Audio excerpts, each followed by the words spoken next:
Alright, so the first step of making this faux wall, aka a renter-friendly, completely customizable wall, is knowing the dimensions. This includes actually measuring the wall you want to cover. To see mine better and start this off, I'm literally laying out the dimensions on my floor using tape that's easy to peel off. I'm a very visual person, so I found this very helpful. So from here to here is 77 3/4-ish, and from here to here is 52.5. Stop swing.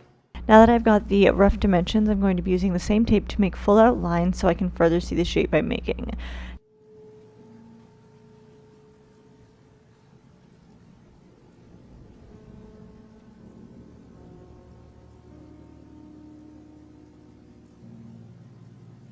Now here's where the magic comes in, and by magic I mean the secret to this faux wall. And that is these foam bristle boards. I did have to buy quite a few of these, but they were only $1.25 each at my local dollar store, which is fairly inexpensive, I think. The downside is that this can take up quite a bit of room. It's a good thing I don't plan on walking anywhere around here anytime soon.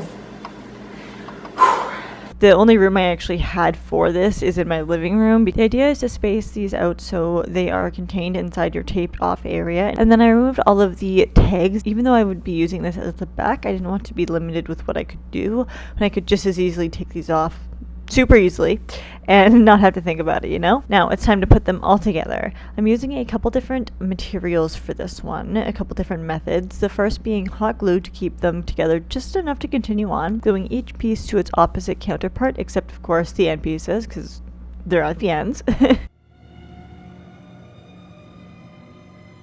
Once I have a basic line of glue down each one, I'm also adding quite a bit to the backs for between each board to give them more stability. And using my finger, which I stopped being able to feel past the burning, so I just kept using it, but I urge you not to. I am then taking the measurement again to find out how much I realistically needed to cut them down to, and then doing just that. Of course, I saved the cut off bits, but that's just me.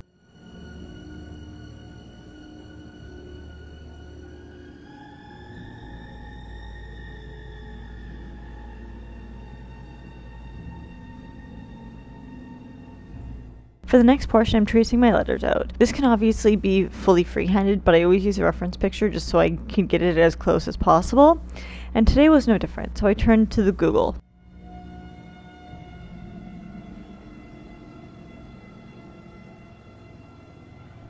Not only did I print out a bigger version to recall, but I also had one going on my phone. I first did a very light coat of pencil, so light you couldn't even see it on camera, so I didn't include that footage.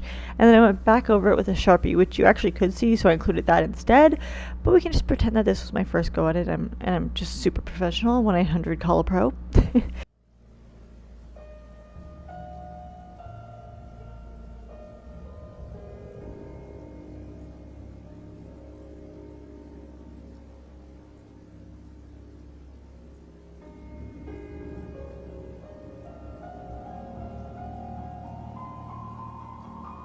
Once I had everything to my liking, it was time to cut it out.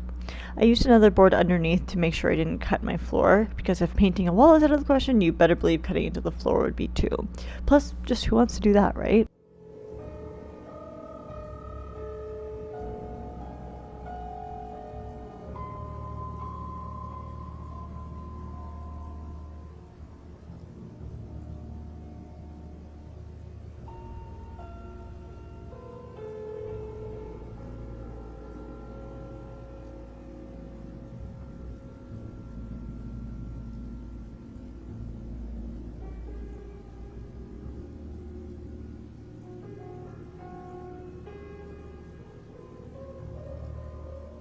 Adding even more hot glue to where the seams would, well, seem weaker between letters, etc.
Fun fact, did you know that hot glue is hot?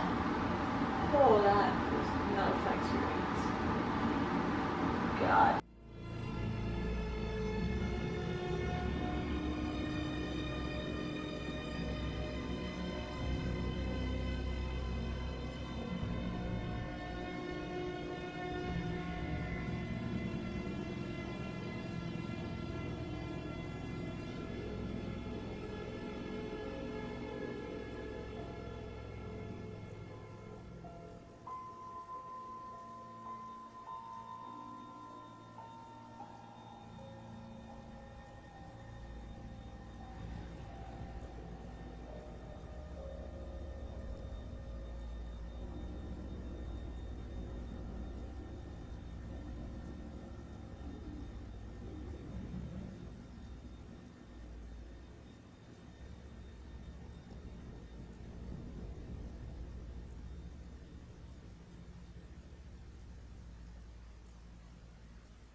Now that each letter was done, I made it flip, both to shake off the excess foam pieces, paper pieces, but also to flip it to the back to add additional support, which includes long pieces of reclaimed wood and contact cement for an extra sturdy hold.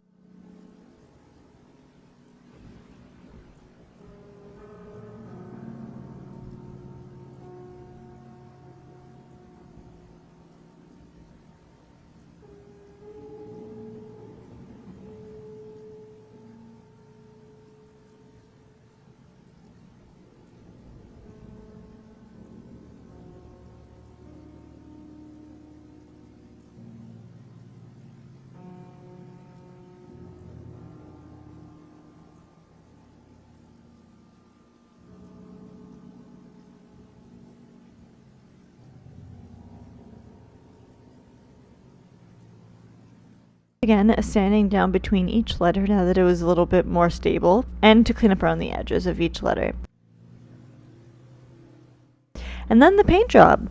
In Batman Returns, where I am referencing this from, which is fitting considering it's the movie's 30th anniversary this year, Selena Kyle's room is pink and the light up neon sign, which obviously this is inspired by, is neon pink. But I wanted to make the letters bigger and more in your face, so I'm painting the boards to be a custom acrylic mixture.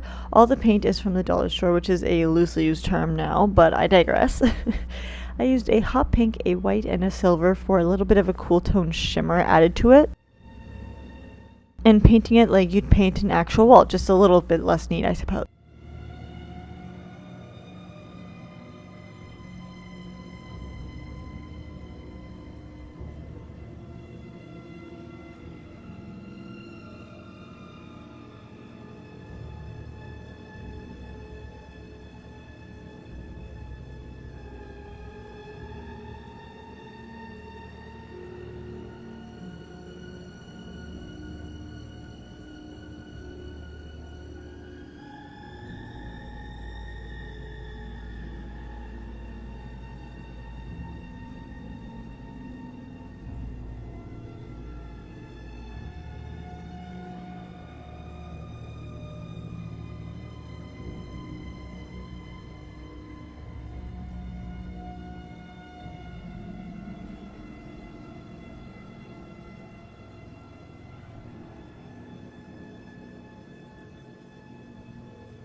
I did put 2 coats of this, leaving them to dry in between, but seeing as how I used acrylic paint, it dried fairly fast.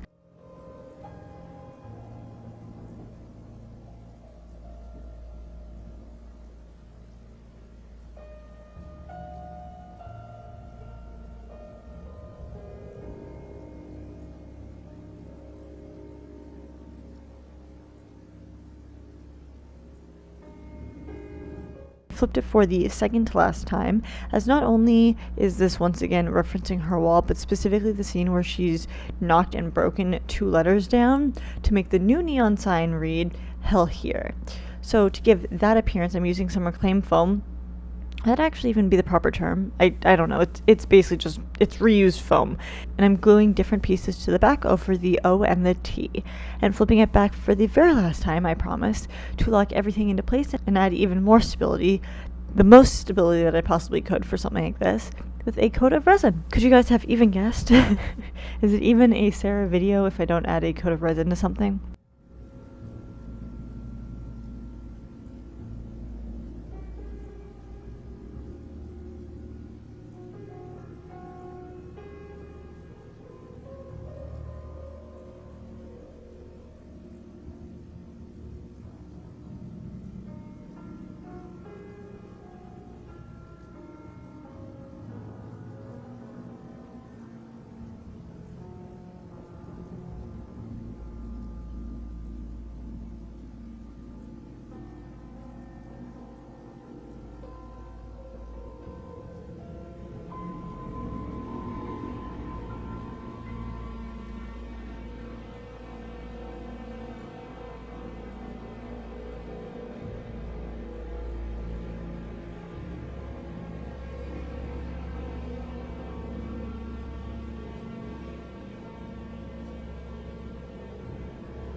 But that is it for today's video, and I do hope you guys enjoyed and found it helpful, and I will see you in my next video.